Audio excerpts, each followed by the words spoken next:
profesori, docenti, odborní asistenti, aj nepedagogickí pracovníci z Univerzity Pavla Jozefa Šafarika v Košiciach.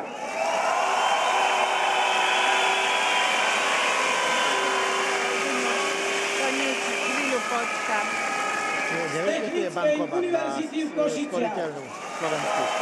Vieš čo, neviem, lebo ja si peniazky vyberám u nás v Prešove, takže tu Z sa ani Univerzity nestaram. veterinárneho lekárstva a farmácie v Košiciach.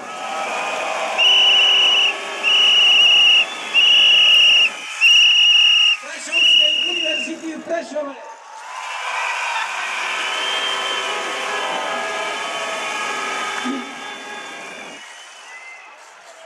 Dovolte mi, aby som pripomenul niekoľko faktov. Sme tu aj starší, ktorí si veľa pamätáme. Presne.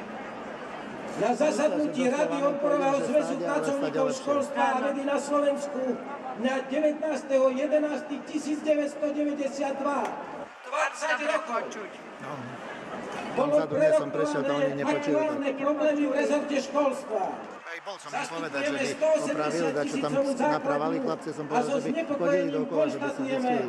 že trend vývoja školskej politiky nie je Ja dobrý. si pôjdem dopredu sa postaviť, aby som počula, lebo tam nedobre počujem, tu výborne počuť všetko.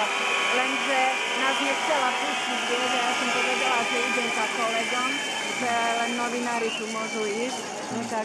Ja som kamarát s direktorom. Áno, v jednote je sila. Sme s vami. Dobre, som rada, že som ťa videla. Pozdrav kolektívu tých, ktorí...